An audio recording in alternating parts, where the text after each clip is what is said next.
Bom, agora nós vamos falar das linhas. Bom, as linhas, pessoal, a gente tem aí 3 diretivas, tá? Que a gente pode utilizar para desenhar elas, tá? GL Lines, GL Line Strip e GL Line Loop. Nós vamos falar sobre cada uma delas agora, certo? Lembrando sempre que a gente vai trabalhar aí com a indicação dos vértices, tá? Por isso que na imagem aqui tem o V1, V0, V2, etc. Tá bom? Vamos começar então com GL Lines, tá? O que ele faz? Ele cria linhas independentes, tá? Conecta então pares de vértices. Bom, já vamos para o exemplo então que fica mais fácil da gente observar o que acontece. Olha só, aqui eu tenho um desenho, tá? Que eu fiz, tem o início, tem o fim e que eu falei que eu estou usando a diretiva de GL Lines. E aí, aqui eu tenho 3 vértices que foram formados. Observem que aparece apenas uma linha, tá? Então, eu desenhei o primeiro vértice, desenhei o segundo vértice e o terceiro vértice, cadê ele? Bom, veja que a gente conecta pares de vértices. Então, eu conectei a primeira declaração com a segunda declaração. Agora, a terceira precisaria de uma quarta para eu conectar. Então, ela simplesmente é ignorada, ela não é desenhada. É isso que acontece, então, com GL Lines, certo? Antes da gente passar para a próxima diretiva, eu quero falar para vocês que existe um método que a gente pode definir a largura da linha, tá? Ele deve ser usado antes do método begin, né? Antes da gente começar o desenho. E aí a gente vai passar um float, indicando aí a espessura da linha que a gente quer trabalhar, tá bom? Então, é importante a gente ter isso em mente, por exemplo, aplicando aí uma largura de 5, eu tive a mesma figura da anterior, né? Comparando aí, ó, um pouquinho mais espessa, certo? Bom, além disso, tá? Já que vamos falar tudo de linhas para depois a gente falar das outras diretivas. Existe ainda a situação que eu posso falar qual que é o padrão dessa linha, tá? Que eu vou usar. Se é uma linha contínua, tracejada, né? Então, tem vários padrões que eu posso usar. Observe que os padrões, pessoal, é um recurso específico, tá? Da biblioteca OpenGL.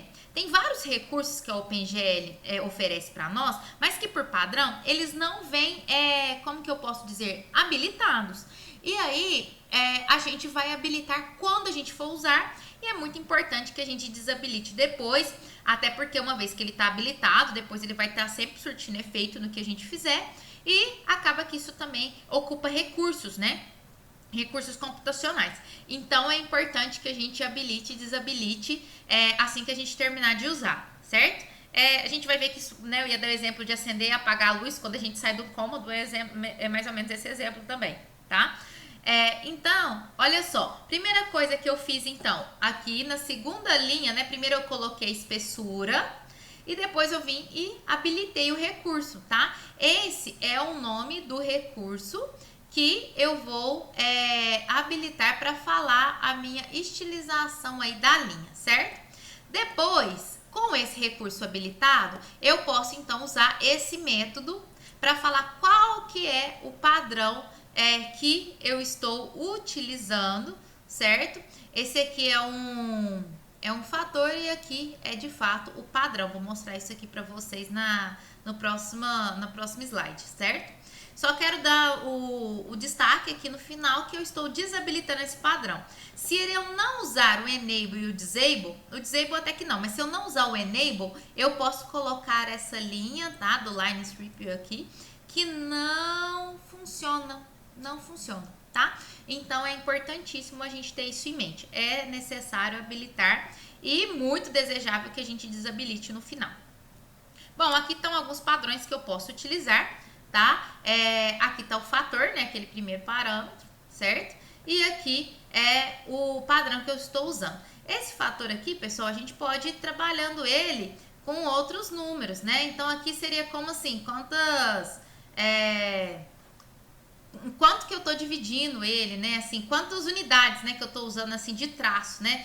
Então, observa que nesse padrão, eu colocando o fator 1, ó, 1 espaço, 1 espaço. Agora aqui, ó, veja que é o mesmo padrão e o fator 2, ó, eu já tenho um espaçamento, né, um desenho maior, com espaçamento maior, ou seja, né, dado duas unidades em relação ao primeiro. Então, assim, tem muitas combinações que a gente pode fazer aqui, muitas mesmo, tá? Dado esses padrões.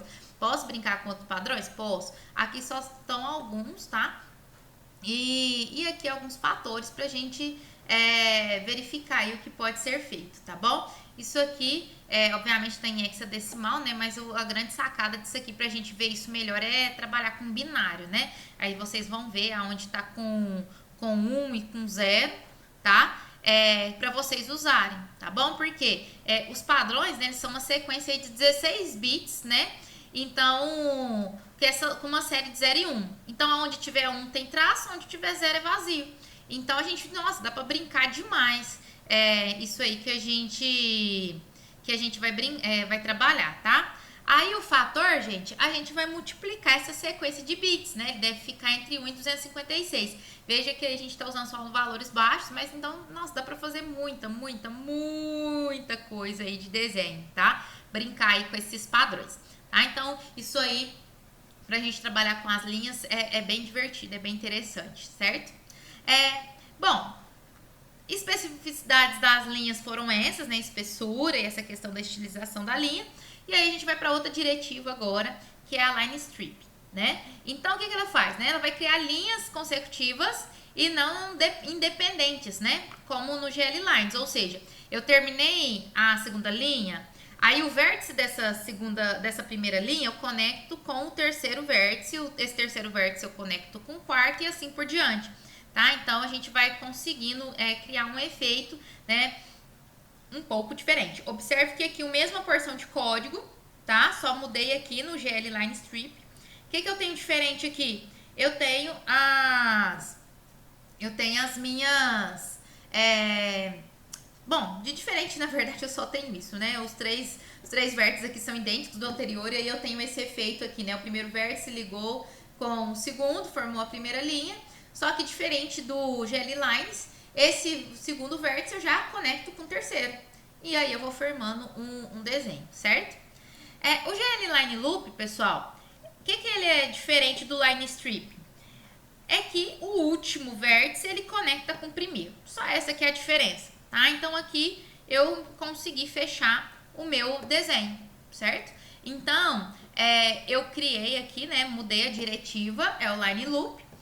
É o mesmo conjunto de vértices. A diferença, né, o primeiro e o segundo formou uma linha, o segundo ligou com o terceiro, só que aí no caso não tem mais nada, o desenho finalizou, então o último liga lá com o primeiro, tá? Aqui tá bonitinho por conta da ordem, né, mas podia cruzar, passar por cima, enfim, esse último conecta com o primeiro, tá? Bom, então agora tem uma propostazinha para vocês de um exercício, tá? Aonde vocês vão brincar aí de linhas. Aqui eu coloquei essas linhas, né, meio que num ângulo aí, né, na diagonal, mas vocês podem fazer na orientação que vocês quiserem, vertical, horizontal, fazer desenho, né, fica até bonito, né, sei lá, quer fazer um monte de linha formando, sei lá, triângulos, losangos, enfim, fica aí a critério de vocês, tá? Eu quero só um desenho que vocês vão explorar os padrões, né, pode até criar aquela ideia dos números aleatórios, né, para poder formar os padrões, para vocês verem mais padrões. É bem legal isso aqui, viu? Então, é isso que eu quero de vocês, tá? Vocês vão criar aí um desenho. Vocês podem até, quem quiser, criar já, usando aí no NetBeans, né? Coloca um input pro valor do fator, né? Entre 1 e 256. Às vezes, para a pessoa desenhar um padrãozinho ali também, com binário, você converte isso depois. Fica bem divertido, bem interessante mesmo de vocês fazerem, tá? Então essa é a proposta do segundo exercício, tá bom? E aí no próximo vídeo eu vou falar dos polígonos, tá bom? Um abraço!